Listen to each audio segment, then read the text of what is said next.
한 주간 감기 안 하시고 건강하게 지내셨죠?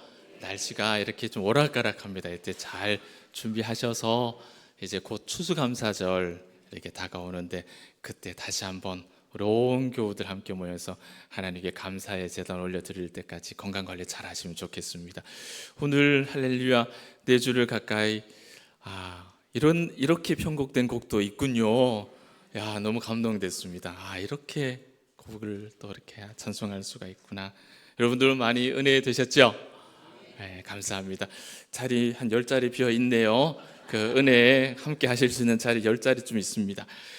자, 오늘 본문 지난주에 누가복음 15장을 우리가 말씀을 묵상하면서 고담 이야기를 같이 말씀을 나누면 이렇게 다시 교회에 또 예배를 되찾은 우리 많은 믿음의 가족들에게 도움이 되겠다 해서 오늘 이 이야기 잠깐 묵상하려고 합니다.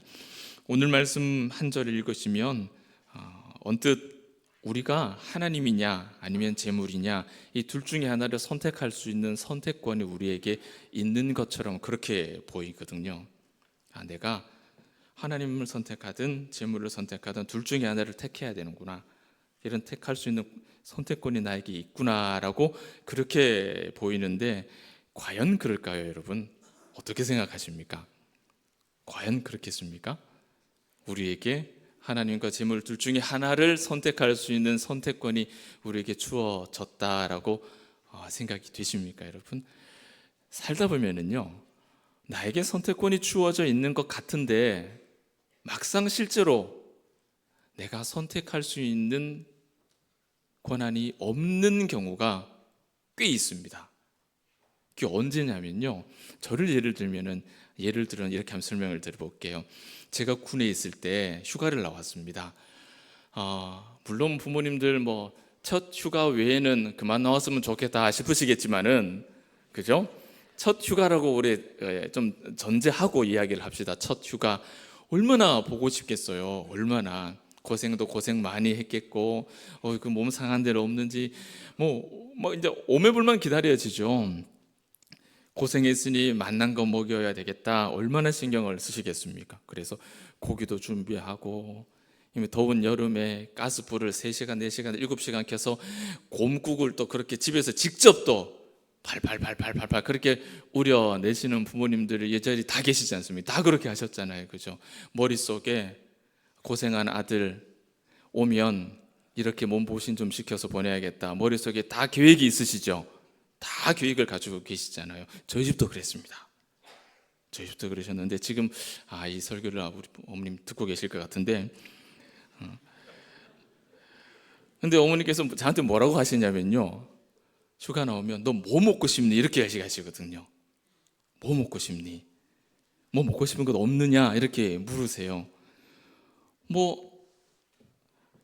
이미 다 생각을 하시고 음식도 다 해놓으시고 가리니까 이제 저한테 너 뭐 먹고 싶니? 먹고 싶은 게 뭐니? 이렇게 물으신다는 거예요.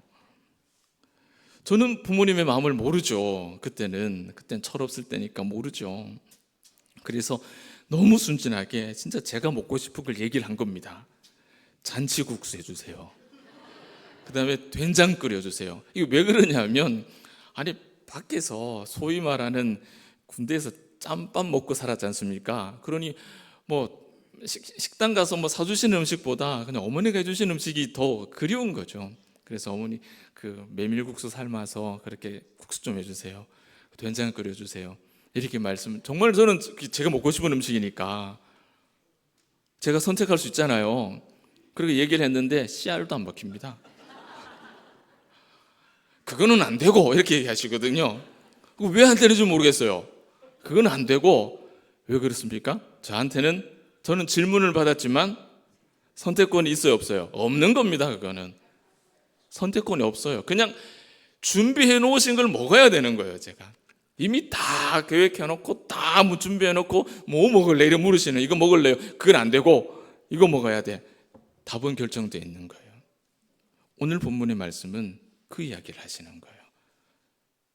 집 하인이 두 주인을 섬길 수 없다. 하나님과 재물 둘 중에 내가 선택할 수 있는 것처럼 보이지만 실제로는 어떻습니까? 우리는 선택할 수 있는 것이 고난이 없어요. 없어요, 여러분. 우리가 선택할 수 있을 것 같은 생각을 가지고 살면 그것이 하나님이 내 주인이 아니라 내가 나의 주인인 거예요. 그러니 내가 이것 중에 이것도 할 수 있고 저것도 할 수 있다라고 생각하게 되는 것이죠. 은연중에 우리 속에 그런 주인된 자아가 팽배합니다. 여러분 잘 찾아보시면 좋겠어요. 뭐 이런 일들이 뭐 선택권은 있는 것 같은데 없는 경우, 저도 그랬지만은 뭐 지금 막상 이제 아이를 키우다 보니까 저도 똑같이 하고 있더라고요. 다 계획해 놓고 애한테 물어보고 그건 안 되고 이거 똑같이 하고 있더라고요. 예. 하나님을 택할까 재물을 택할까 선택할 수 있는 것처럼 보이지만 그럴 수 없습니다. 왜? 재물은요 우리가 섬길 대상이 아니기 때문이에요. 재물에는 인격도 없고 생명도 없죠. 우리가 관계를 맺고 소통하면서 그렇게 경배하고 예배할 대상이 될 수가 없는 거예요. 애시당초 될 수가 없는 거예요. 오늘 본문의 재물이라는 말은 맘몬이라니거든요. 만몬은 일단 그 탐욕, 그냥 물질적인 부요 이런 뜻입니다. 인격이 없죠, 생명이 없죠. 그런데 중요한 한 가지가 있는데 무엇이냐면 이 맘몬은 그 속에 들어온 사람을 좌지우지할 수 있는 강력한 힘을 가지고 있어요. 인격도 없고 생명도 없는 이 재물에는 사람을 휘어잡을 수 있는 능력이, 강력한 능력이 재물 안에는 있습니다. 여러분 이게 실제로 있었던 이야기인데요. 어떤 사람이, 젊은 사람이 이제 자살을 하려고 건물에 올라가서 이제 소동이 난 거예요. 경찰이 신고를 받고 올라가 가지고 이제 설득을 해야죠. 이제 왜 자살을 하려 그러냐. 요약을 하면은 이 청년이 지금 당장 10만 원이 없어서 자기 인생에 구차한 인생을 더 살고 싶지 않아서 그냥 그만 살고 싶다는 거예요. 그 과정들이 얼마나 고달프고 어려움이 있었으면 그 10만 원 없는 것 때문에 그렇게 목숨을 던지려 하겠습니까? 그 이야기를 듣고 경관이 어떻게 그 사람을 살려내는지 아십니까, 여러분? 이게 실화예요. 어떻게 했냐면은 내가 15만 원 줄 테니까 내려와. 웃을 수가 없죠, 여러분. 이게 웃긴 이야기 같은데 이거 웃을 수가 없어요. 너 10만 원 없어서 죽는다 그랬지. 내가 15만 원 줄 테니까 그냥 내려와. 그 이야기 듣고 그 친구가 내려왔어요. 그 친구가 내려와서 살았어요. 뭡니까, 여러분? 사람은 물질의 지배를 받아요. 정말 그 5만 원 때문에 그 사람은 산 거예요. 그 5만 원 때문에 그 사람은 살았다니까요. 그런데 우리가 기뻐할 수 없는 게 사람은 그 물질의 지배를 받는다는 증거가 그렇게 나타난다는 겁니다. 우리도 다르지 않아요. 재물은 분명 우리가 어떻게 경배하고 섬길 대상이 아니지 않습니까? 절대로 섬길 대상이 아닌데 우리가 지배를 받아요. 정확하게는 그 재물에 우리가 속아 넘어가는 거죠. 더 정확하게는 우리가 우리 자신을 속이는 겁니다. 우리 자신. 이게 무슨 성경적으로 어떤 표현을 하느냐 하면 영적 전쟁에서 진다는 소리입니다. 우리가 재물에 속아 넘어가는 것은, 우리가 이 재물의 지배를 받는 것은 우리 안에 있는 영적인 전쟁에서 우리가 진다는 소리예요.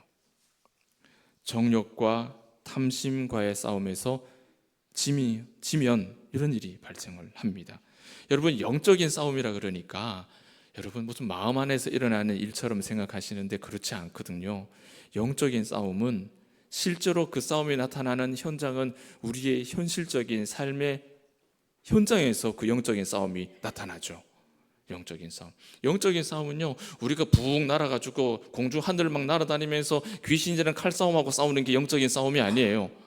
우리 삶의 현장에서 영적으로 계속해서 우리의 속에 있는 정욕과 싸움이 일어나는 거예요. 성경이 말하는 영적 싸움의 핵심, 내 안에 있는 정욕과 탐심과 싸우는 것이다. 갈라디아서 5장 24절 한번 볼까요? 같이 한번 읽겠습니다. 그리스도 예수의 사람은 육체와 함께 그 정욕과 탐심을 십자가에 못 박았느니라. 십자가에 뭘 못 박아야 된다고요? 정욕과 탐심. 이것이 영적 전쟁입니다. 이 정욕과 탐심을 십자가에 못 박는 것은 영적 전쟁에서 이기는 것이고, 그렇지 못하는 것은 물질의 지배를 받는 삶을 살게 되는 거예요. 예수님께서 오늘 본문에서 말씀하시는 것은 하나님과 재물 사이 하나를 택해라, 이 말씀이 아닙니다. 하나님도 섬기고 재물도 섬기고 싶은 그 두 마음을 경계하라, 영적 싸움, 그 이야기를 하고 계시는 거예요. 하나님도 취하고 재물도 취하는 두 마음, 아까 말씀드린 것처럼 이 두 가지를 다 가지고 싶은 마음은 본질적으로 내가 내 주인인 거예요. 그러니 하나님도 필요하죠. 그런데 물질도 필요한 거예요. 집도 필요하고 차도 필요하고 필요한 거예요. 내가 주인이니까 이 필요한 것들이 계속 만들어지는 거죠. 여러분, 내가 주인이 되어서 하나님을 섬기는 모양으로 살려니 내 삶이 불안해지는 겁니다. 불안해지는 거예요. 나는 죽고 하나님만 섬기는 것이 불안해지니 그 불안을 이렇게 상쇄시킬 수 있는 물질의 재물에 눈이 돌아가는 겁니다. 눈이 이렇게 쑥 가는 겁니다. 이 두 가지를 섬기고 싶어한 이 마음이 바로 영적인 전쟁이에요.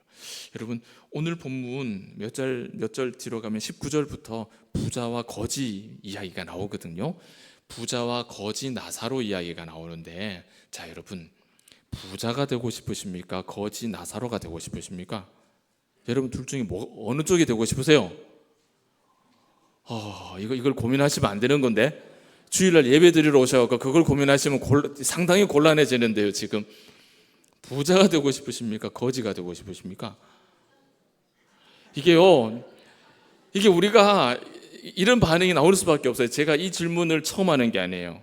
청년들한테도 해봤고 개인적으로도 해봤는데 정말 제일 솔직하게 정확한 답변을 주시는 분들이 있으셨습니다. 그 답변이 뭔지 아세요, 여러분?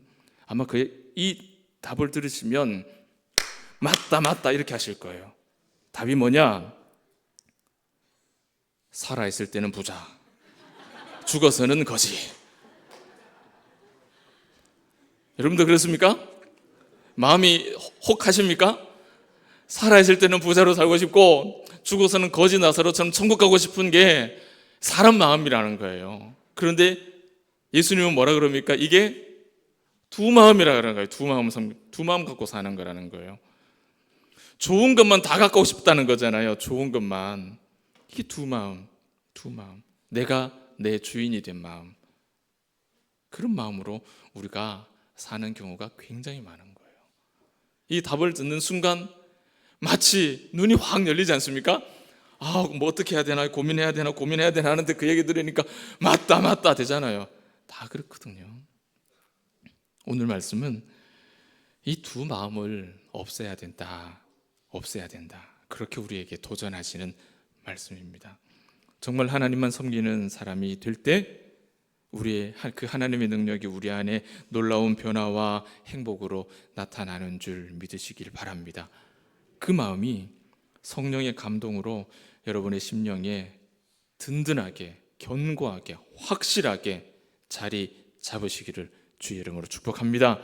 자, 그러면 하나님을 정말 제대로 섬기는 방법이 뭐냐? 두 마음 품지 않고 정말 하나님을 제대로 섬기는 것이 방법이 뭐냐? 13절 보시면 집 하인이 두 주인을 섬길 수 없다라고 표현을 하죠. 자, 우리에게 이 말씀을 그대로 한번 적용해 볼게요. 하인이라는 말은 청지기예요. 청지기. 하나님의 것을, 주인의 것을 이렇게 맡아서 열심히 그것을 사용해서 그렇게 주인의 뜻을 이루어가는 사람이 청지기죠. 청지기. 그러나 청지기가 쥐고 있는 것은 그 달란트는 그의 것이 아니라 주인의 것이죠. 그리고 그것을 맡길 때 주인에게는 계획이 있었죠. 그리고 시간이 지나서 마지막에 뭘 했습니까? 셈을 했죠. 셈. 이 세 가지, 하나님의 뜻, 하나님의 소유, 하나님의 셈, 이 세 가지를 기억하고 사는 사람이 청지기예요. 청지기는 두 주인 못 섬긴다, 그 얘기입니다. 청지기는 두 주인 섬기는 거 안 된다, 그 이야기예요. 우리가 하나님의 신실한 청지기라면 우리는 이걸 택할까 저걸 택할까, 이게 안 되는 사람들인 거예요. 우리는 정해진 답 하나님만 택할 수밖에 없는 사람이 청지기라는 겁니다. 그래서 우리에게는 선택권이 없다는 거예요. 우리가 선한 청지기라면 두 주인 섬길 수 없다, 우리에게 선택권이 있는 게 아니다.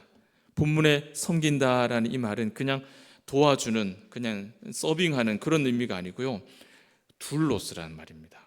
종이 된다는 뜻입니다. 종. 청지기는 종이 되는 사람이라는 거예요. 종.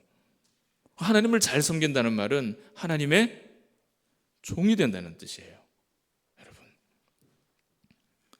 여러분, 기꺼이 하나님의 종이 되시겠습니까? 아멘. 이 질문이 보통 어려운 질문이 아니죠. 정말 어마어마한 질문 아닙니까? 하나님의 종이 되겠느냐라고 제가 물었는데, 이 가운데, 우리 가운데 아멘 화답하신 분이 계셨어요. 여러분, 이건 정말 놀랄 일이에요. 하나님의 친구도 아니고 종이다라는 말을 듣고 우리한테 왜 부담이 안 되겠습니까? 그런데 그 말씀을 듣고 내가 기꺼이 하나님의 종이 되겠습니다 라고 아멘으로 화답하는 사람이 우리 가운데 있다는 것은 그야말로 놀라운 일이에요. 놀라운 일이에요. 생각 깊이 안 하고 아멘 하신 분이 계시면 한 번 더 고민해 보셔야 됩니다. 여러분, 기꺼이 하나님의 종이 되실 수 있겠습니까? 정말 우리 교회가 복된 거예요. 여기에 우리가 아멘 할 수 있다는 건 그만큼 우리의 믿음이 순전한 믿음이 되어 있다라는 이야기죠. 그리고 이것이 불가능한 일이 아니라는 뜻이기도 합니다. 그죠? 우리 가운데 이 질문에 아멘 하는 사람이 있거든요. 절대 불가능한 일이 아니에요. 성경은 우리가 하나님의 온전한 종이 될 때 그때 가장 완벽한 자유를 누린다라고 우리에게 가르칩니다. 역설이죠. 종이 되는데 어떻게 자유로워지나. 그런데 여러분, 하나님께서 우리를 종으로 삼기 원하시는 것은 우리를 자유롭게 하기 위해서 종으로 삼으시는 거예요. 우리 생각과 하나님 생각은 다른 거예요. 그러니까 어떻게 종이 되는데 자유로워지냐 생각하지만 하나님은 그게 아닌 거예요. 네가 내 종이 되어야 네가 자유로워져. 하나님은 이렇게 우리를 가르치신다고요. 이것을 우리가 인정할 수 있을 때 진짜 자유와 능력과 권세를 우리가 누릴 수가 있는 겁니다. 갈라디아서 5장 13절 한 번 더 확인하겠습니다. 같이 읽습니다. 형제들아, 너희가 자유를 위하여 부르심을 입었으나 그러나 그 자유로 육체의 기회를 삼지 말고 오직 사랑으로 서로 종 노릇하라. 자, 보세요.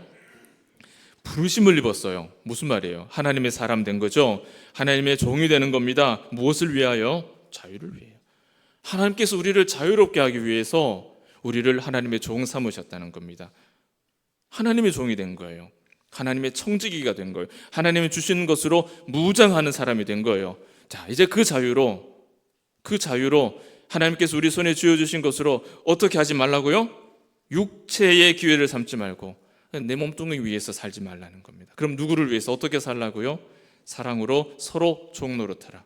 하나님 나라를 위해서 이웃과 함께 순전히 교제하며 하나님 나라를 위한 도구로 하나님께서 우리에게 주신 그 자유를 사용하라. 그것입니다. 이렇게 살아가는 것이 진짜 행복인 거예요. 그리고 그 행복한 삶에 필요한 모든 것들을 하나님께서 공급하시는 거죠. 공급하시는 거죠. 그것이 언약의 세 가지 요소예요. 하나님이 계획하시고 하나님이 공급하시고 하나님이 보호하시고 언약의 세 가지 요소. 하나님 공급하시는 거예요. 하나님을 섬긴다. 바꿔 말하면 하나님의 종이 된다. 이것이 하나님의 부르심입니다. 이 부르심이 우리를 자유롭게 하는데 그런 우리의 자유로운 삶이 발전해서 이웃 세계까지 확장될수록 우리는 예수를 믿는 신자로서 삶이 점점점 더 즐거워지는 거예요. 이 역사가 우리 봉독의 가족들 가운데 이루어지기를 축복합니다. 행복은요, 재물을 취하는 것이 아니라, 재물을 경배하는 것이 아니라, 재물을 섬기는 것이 아니라 하나님의 종이 되어서 그 하나님으로 인해서 내가 더 이상 두려울 것이 없는 자유와 능력으로 충만할 때 행복해지는 거예요. 그래서 정승집 멍멍이가 가진 권세가 대단하다 하지 않습니까? 멍멍이가 가진 권세가 있습니까? 정승 권세가 있습니까? 정승 권세죠. 하나님의 종이 두려움이 없는 것은 하나님이기 때문이에요. 하나님이 계시기 때문이에요. 웨스트민스터 요리문답 1문 우리가 잘 압니다. 사람의 제일 된 목적이 뭐냐로 물었을 때 우리는 뭐라고 대답합니까? 하나님을 영화롭게 하고 그 하나님을 영원토록 즐거워하는 것이다. 그렇게 대답을 합니다.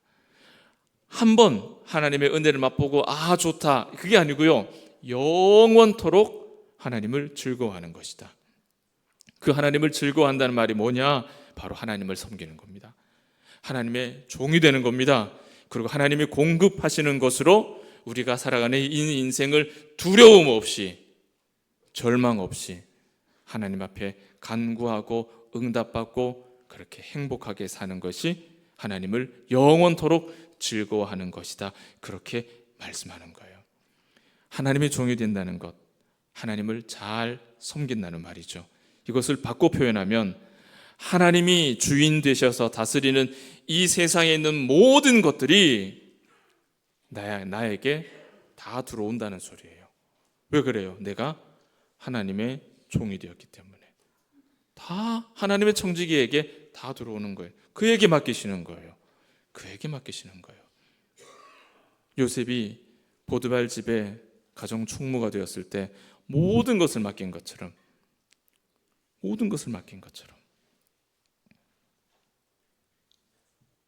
그래서 이 세상의 것들에 소망을 두지 않아도 그냥 살 수 있는 거예요.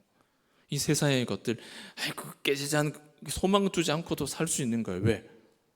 하나님 것이 청지기인 나에게 다 들어오기 때문이에요. 오히려 이 세상의 그 유한한 것들을 나를 위해서가 아니라 영원한 하나님을 섬기고 또 하나님 나라를 위해서 사용할 수 있는 그런 용기, 그런 결단이 하나님을 잘 섬기는 사람, 하나님의 종이 된 사람에게서만 가능한 겁니다. 여러분, 이런 삶이 가능하시겠습니까? 하나님을 섬기는 모양만 가지고 사는 사람은 자꾸 두 주인을 섬기고 싶은 마음이 생겨요. 두 주인이 이것도 취하고 저것도 취하고 싶은 마음이 생기는 거죠. 그래서 살아서는 부자로 살고 싶고 죽어서는 천국 가고 싶은 마음이 생기는 겁니다. 그렇지만 하나님만 섬기는 청지기는 그럴 수가 없어요. 선택의 문제가 아니거든요. 정말 하나님만 섬기겠습니다 라고 하는 청지기는 세상에 중요하다고 말하는 이런저런 것들보다 그런 것들로 자기 유익이 아니라 하나님을 섬기는 도구로 그런 것들을 사용합니다. 그것이 청지기 정신이죠. 하나님의 뜻, 하나님의 소유, 하나님의 셈. 여러분, 시간도 건강도 직장에서의 어떤 위치도 직장 생활하면서 내가 성취했던 많은 커리어들도 지식과 재능도 여러분 어느 것 하나 세상살이 하는데 중요하지 않은 게 없지 않습니까? 우리의 자녀들은 그것 한 줄 더 만들려고 불철주야 자기 개발에 몰두하고 있지 않습니까? 그렇지만 처음 말씀드렸죠. 사람은 재물의 지배를 받게 된다고. 사람은요, 그런 것들에 지배를 받게 됩니다. 이런 것들이 삶의 목적이 되어버리면 그 순간 그것에 지배를 받는 거예요. 그것이 그냥 내 마음의 1번인 거예요. 우리 마음의 1번에는 누가 계셔야 됩니까? 예수님, 하나님이 계셔야 되는데 그 1번을 내준 거예요. 내주는 거예요. 그리고 라오디게아 교회처럼 나는 부유하니 아무 문제가 없도다 이렇게 스스로 평가하는 겁니다. 나는 이만큼이니, 나는 이만큼 공부했으니, 나는 이만큼 승진했으니, 나는 이만큼 살고 있으니 걱정이 없도다. 그런데 예수님의 판단은 뭡니까? 라오디게아 교회를 통해 보는 예수님의 판단은 아니다, 아니다, 한참 잘못됐다라고 말씀하시잖아요. 우선순위의 문제가 뒤집어져 있다는 거예요. 청지기는 그렇지 않습니다. 나는 하나님만 섬기겠습니다. 이 고백과 결단에 서 있는 청지기는 이 모든 좋은 것들, 중요한 것들을 가지고 하나님을 섬기는 도구로 사용합니다. 멋지게 사용하죠.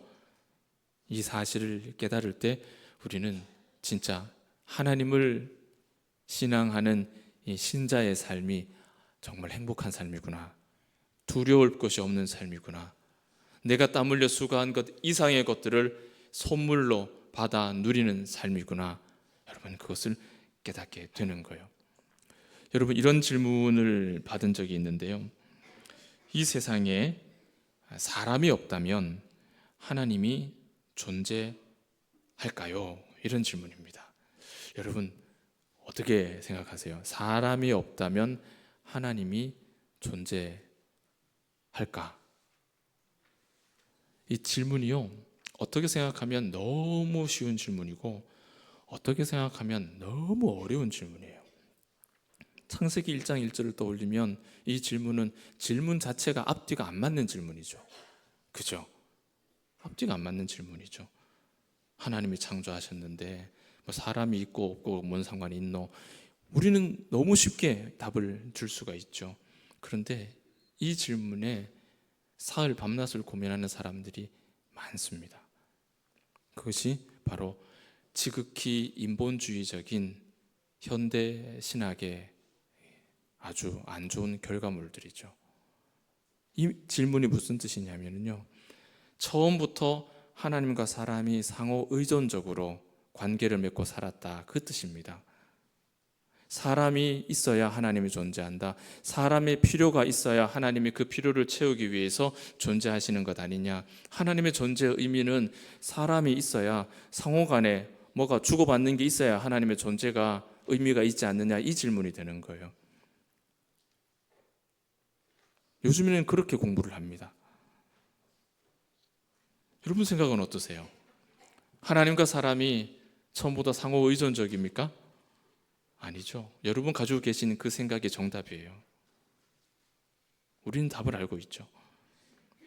우리가 가진 답은 하나님은 사람이 있고 없고 관계없이 하나님은 존재하시는 거죠. 맞죠? 상호 의존이 아니에요. 우리가 하나님께 의존하는 것이죠. 그것이 우리가 가진 믿음입니다. 우리가 하나님께 의존되어 있는 존재입니다. 하나님 한 분만을 섬긴다는 것은 이런 뜻이죠. 우리의 삶이 그에게 의존, 그에게 달려 있다는 거예요. 우리가 지금 사는, 지금에 살아가는 생명도, 죽음 이후의 시간들도 모두, 지금도 죽음 이후의 시간도 모두가 하나님 손에 달려 있다, 하나님께 의존되어 있다라는 걸 인정하는 것이 하나님을 섬기는 거예요. 그것이 하나님의 종이 되는 삶이에요. 그것이 하나님이 내 주인이다라고 말하는 거예요. 그리고 이런 이유 때문에 우리는 하나님만 섬길 수밖에 없는 거예요. 지금의 시간도 하나님께 달려있고 죽음 이후의 것도 하나님께 달려있는데 우리가 뭘 섬기겠어요?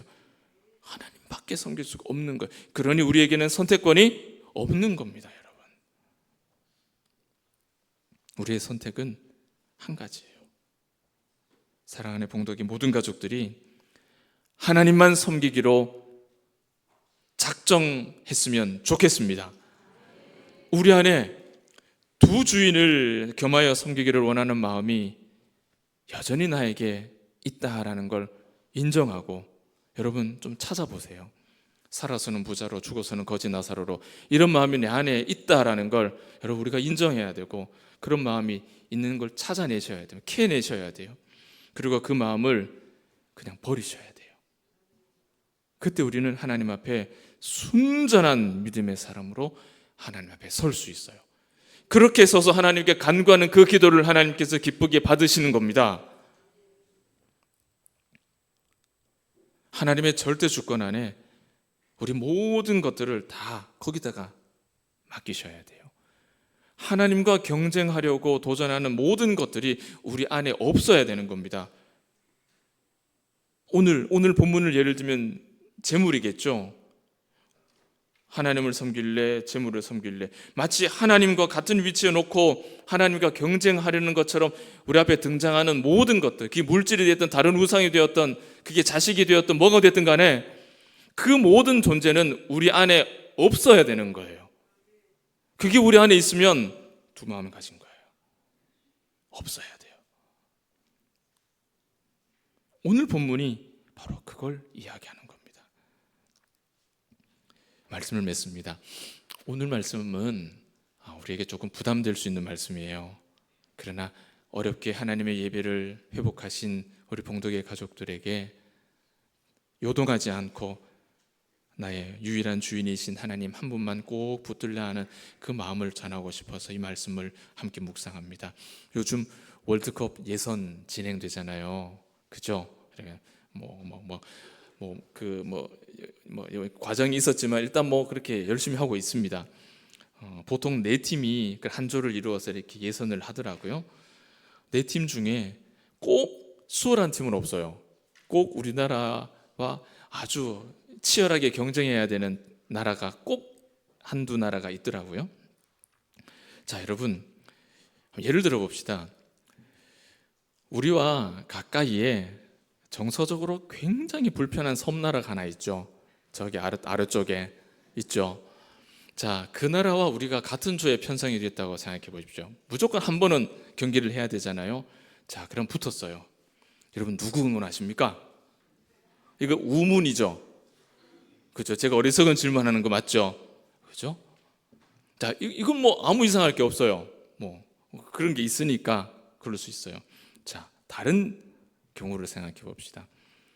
우리랑 같은 조든 아니면 우리랑 같은 조가 아니든 우리랑 경기하는 게 아니에요. 그 정서적으로 불안한 그 나라와 다른 나라가, 어느 한 나라가 경기를 합니다. 자, 여러분, 누구 응원하십니까? 누구 이겨라, 누구 져라, 누구 응원하십니까, 여러분? 그때 좀 그렇죠. 그죠? 답은 있는데 말하기는 좀 그렇고, 왜라고 물으면 대답할 말은 없고, 그죠? 그런데 여러분, 이게 애매하지만은 오늘 말씀이 이런 경우와 굉장히 유사해요. 하나님과 경쟁하려고 하는 것은 우리 안에 없어야 된다 그랬죠. 그걸 미워해야 되는 거예요. 그걸 경히 여겨야 되는 거예요. 그걸 소중하게 여기고 있으면, 그걸 끌어안고 있으면 우린 두 마음을 가지는 거예요. 자, 우리랑 불편한 그 나라, 우리랑 시합을 하든 다른 나라랑 시합하든 까닭 없이 이유 없이 그냥 미워요. 그게 뭐냐 하면은 하나님과 비교되는 모든 대상에 대한 우리의 마음이 그래야 되는 겁니다. 그냥 이유 없이 까닭 없이 그냥 미워야 되는 거예요. 응원하고 싶지 않아야 되는 거예요. 그게 한 주인만 모시는 마음인 겁니다. 한 주인만 모시는 마음이에요. 그 외에 다른 것들이 우리 마음에 있으면 안 되는 겁니다. 우리가 하나님을 섬길 때 우리의 섬김 속에 하나님과 이렇게 경쟁하는, 하나님과 비교되는 모든 존재는 우리 안에서 없어야 되고, 그것들에 대해서 우리가 미워하는 마음, 경히 여기는 마음을 우리가 가지고 있어야 됩니다. 그것이 아무리 대단한 것이라도 하나님에 비하면 아무것도 아니라고, 별것 아닌 것처럼 툭 던져버릴 수 있는 그런 마음이 우리 안에 있어야 우리가 하나님만 섬기는 하나님의 종으로 행복한, 두려움 없는 행복한 하나님의 것으로 내 삶을 가득히 채우는 그러한 인생 살 수가 있는 겁니다. 사랑하는 봉도의 가족 여러분, 우리가 정말 하나님을 잘 섬길 때 우리가 그분을 영원히 즐거워할 수 있어요. 우리 신앙생활이 즐거우려면 우리가 하나님의 종이 되어야 돼요. 우리 안에 두 마음이 없어야 돼요. 살아서는 부자, 죽어서는 거지 나사로, 이런 마음이 없어야 된다고요. 그래 우리 신앙생활이 한 길 가는 순례자의 행복한 신앙생활이 될 수 있습니다. 이 행복에서 이제 두 번 다시 더 이상 멀어지지 않는 우리 봉독의 모든 가족들 되시기를 예수님의 이름으로 축복합니다.